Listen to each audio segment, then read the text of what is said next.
Good afternoon, everybody. Eli Perry here, back again for Video Free America with another installment discussing the role and the effects and the nature of propaganda here as we find ourselves in the early 21st century.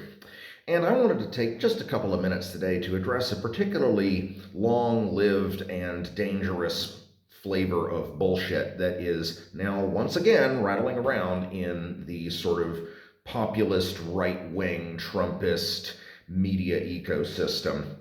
And that is this idea, which has been around for a very long time. We saw it in Iraq, we heard about it in Venezuela, that when American troops come and take over someone's country and kill or depose the leadership of that country, because that leader is brutal and corrupt, the people will rise up in righteous revolution with the assistance of the brave boys of the American Armed Services, and they will depose their evil dictatorship and install an America-friendly, semi-capitalist, easily picked apart government with whom we can have good relations going forward. American troops will be greeted as liberators with flowers strewn in the streets at their feet and beautiful nubile local ladies, of course, falling all over themselves because everyone loves a man in uniform.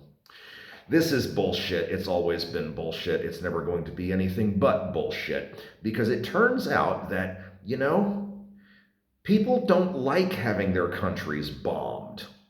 Even when the bombs are killing people that they know are brutal, corrupt, violent, autocratic dictators, they don't like having their countries bombed.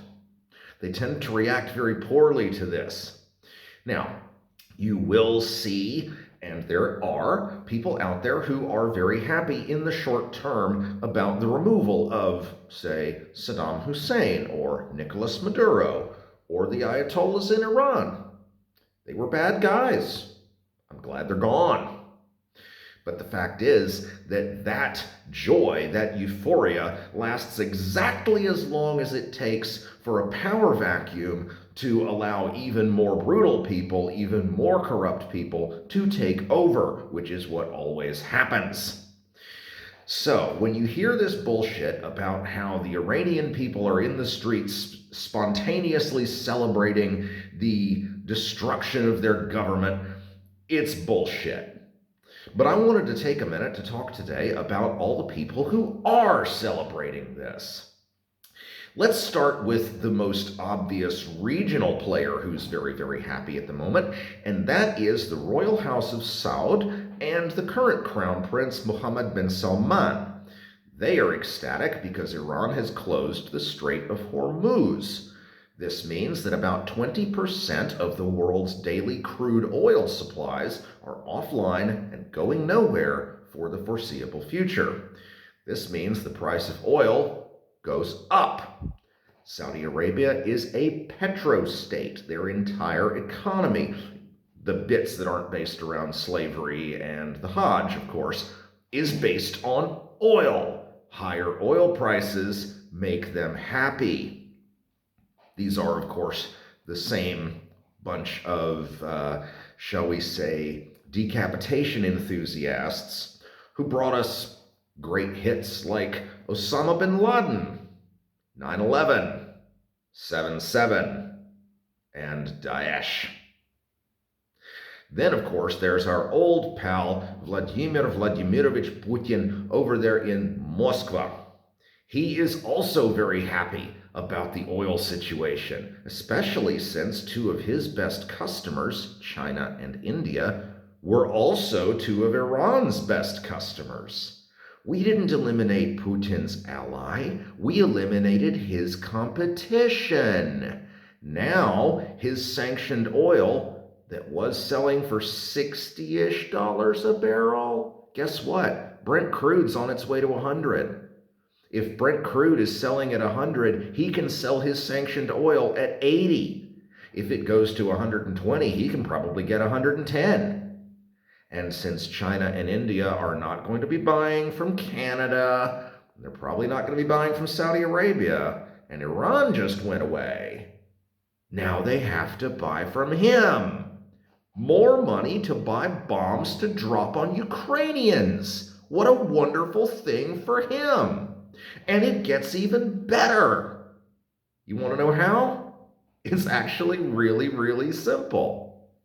Not only does he now have more money to spend on building missiles, but since the Iranians are chucking missiles all over the Middle East, everybody in that very rough neighborhood is using up their Patriot air defense missiles and will be buying more of them from the United States.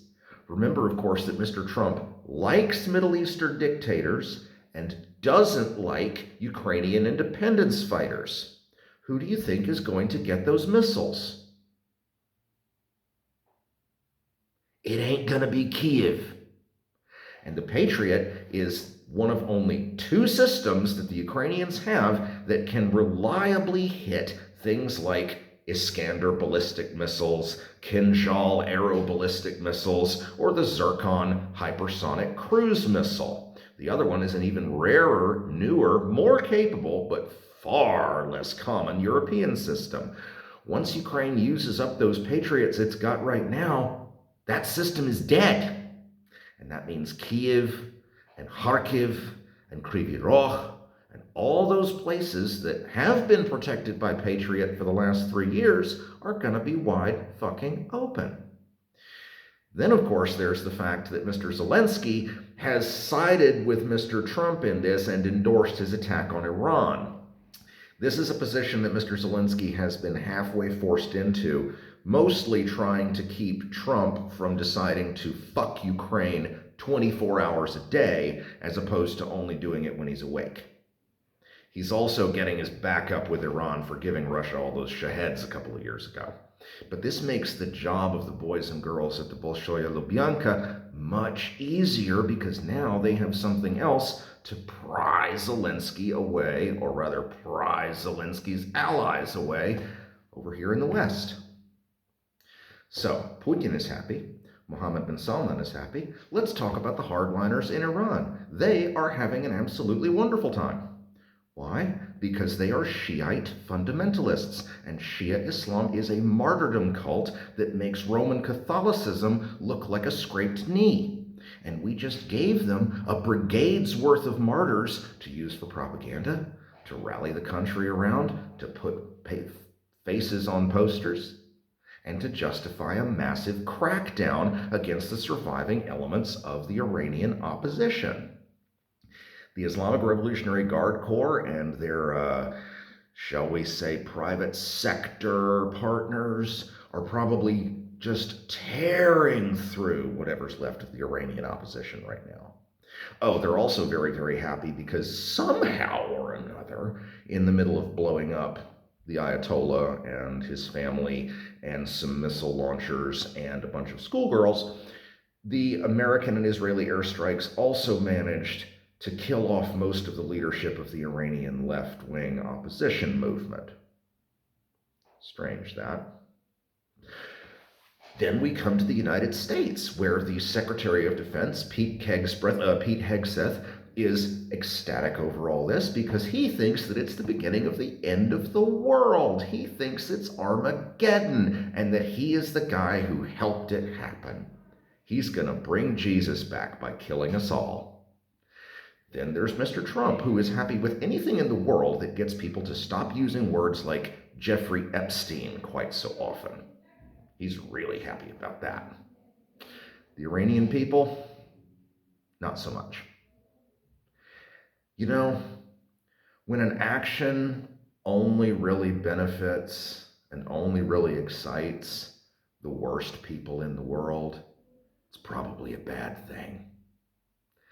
This is Eli Perry for Video Free America, signing off.